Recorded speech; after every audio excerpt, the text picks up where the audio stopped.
Hai, pada kesempatan ini kami akan mempresentasikan hasil dari kinerja kami melalui penugasan salah satu matkul, yaitu New Venture Creation, yang membahas terkait dengan field trip terkait dengan bagaimana sih kami menilai entrepreneurship yang dimiliki oleh kompetitor-kompetitor. Namun sebelum kita lanjut ke pembahasan lainnya, alangkah baiknya kami terlebih dahulu untuk memperkenalkan diri. Saya, Michael Jonathan Rizaluku, selaku dari CFO Frostay, dan juga dengan teman saya ada Bintang Khaled selaku CEO, dan juga Arinda sebagai CMO atau Chief Marketing Officer, dan juga ada Fatima sebagai CTO, dan juga Torik Aziz sebagai COO. Adapun outline pembahasan yang akan kita bedah pada kesempatan ini, ada yang pertama entrepreneurial mindset, ada juga internal management, dan juga value creation yang dimiliki oleh kompetitor-kompetitor yang telah kami analisis. Entrepreneur mindset yaitu pola pemikiran seseorang entrepreneur terhadap sikap yang harus dimilikinya dalam berinovasi dan menghasilkan suatu tindakan. Selanjutnya ada karakteristik. Macam-macam karakteristik ini ada banyak. Yang pertama kreatif dan inovatif, yang kedua berani mengambil resiko, yang keempat mampu beradaptasi dalam segala situasi, yang selanjutnya action oriented. Oke, selanjutnya ada studi kasus tentang entrepreneurial mindset. Di sini kami mewawancarai dua narasumber. Yang pertama ada pedagang sate di Gebang, yang kedua ada Instafish.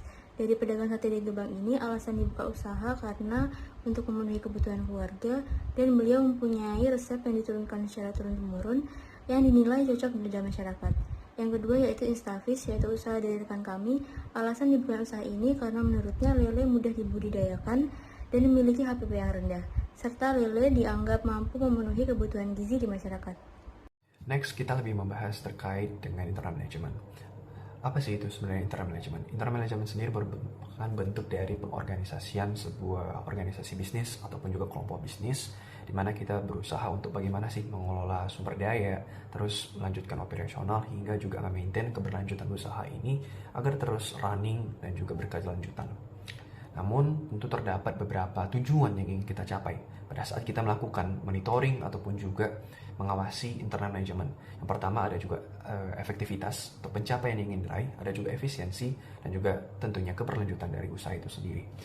Dan untuk kompetitor yang telah kami analisis, apa sih internal management yang terdapat di dalamnya? Kami bisa menganalisis bahwasanya terdapat tim role dan juga job desk yang telah dibagikan ataupun telah diajukan oleh pemilik salah satu tempat sate, di mana mereka terdiri menjadi 3 bagian. Yang pertama ada pemilik usaha. Pemilik usaha mungkin bisa kita bilang sebagai salah satu foundernya kah, atau juga yang membagikan job desk berikut ini, dan juga yang akan memonitoring baik itu terkait dengan bagaimana sih marketingnya dan juga finansialnya, serta bahkan bagi hasilnya yang ada. Lalu juga terdapat karyawan produksi sebesar 3 orang, di mana pembagian kinerja dari karyawan produksi ini tentunya mereka akan difokuskan untuk mengelola baik itu resources yang dimiliki seperti sate atau kegiatan marinasi.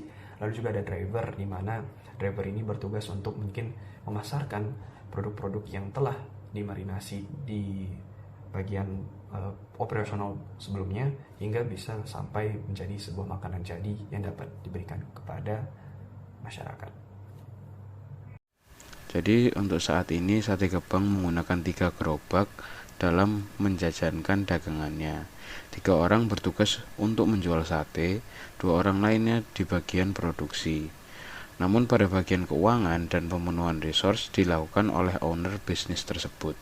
Sedangkan di Instafish memiliki 5 tim. Bagiannya tergantung skill dan pengalaman yang dimiliki. Pembagiannya menggunakan konsep C-level yang terbagi atas CEO, CMO, CFO, CTO, dan COO. Selanjutnya, saya akan menjelaskan tentang value creation.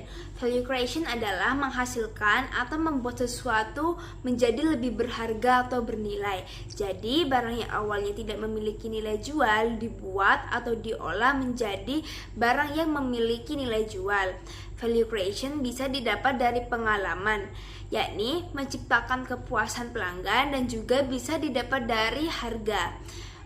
Selanjutnya, elemen value creation terdiri atas keunikan, kualitas, dan kemudahan. Selanjutnya, saya akan menjelaskan tentang studi kasus yang mana merupakan hasil wawancara kelompok kami dengan Sate Gebang dan Instafish. Hasil dari wawancara Sate Gebang yaitu Sate Gebang mengolah daging ayam, sapi, kambing yang dimarinasi dengan bumbu khas Madura dan dibakar menjadi sate Madura. Sate Gebang juga menambahkan produk pelengkap yaitu nasi dan lontong. Selanjutnya, untuk hasil wawancara Instafish, Instafish merupakan usaha mengolah ikan siap masak. Saat ini ikan yang diolah itu masih ikan lele dan ikannya diberi bumbu kuning khas. Value yang berbeda yang ditawarkan oleh Instafish terdapat pada kemasannya, di mana Instafish menggunakan kantong kolagen sehingga saat akan dimasak lebih mudah dipisahkan ikannya dan tidak perlu menunggu suhu ruang untuk dimasak karena menggunakan kantong kolagen. Baik, sekian presentasi dari kelompok kami. Apabila ada salah kata, mohon maaf. Terima kasih.